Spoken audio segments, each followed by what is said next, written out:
Hey, let me show you how you can change style and shape of your volume slider on a Samsung A36 5G. So as you can see, that's how it actually looks in my case. I really like this animation. So you will have to go into Galaxy Store for the first. Then you will have to go into apps and click on the right upper corner, and you have to search for good luck. So if you don't have this, you will have to just input that phrase right here. There we go. Now get this application on your phone, install, and after that you will have to just open it.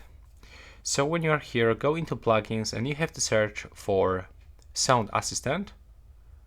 Just get it straight on your phone and tap to customize volume panel. And as you can see right here, first of all, you can just customize it so you can change some things like this. But if you want to change style, you will have to click to make your own volume. And as you can see here, you can find different styles, texture, and even control type. So we can get this classic knob instead of this bar. And here you can also change shape like that. And additionally, you can even get some other themes from here. But by tapping here, you can even create it by yourself. Thanks for watching.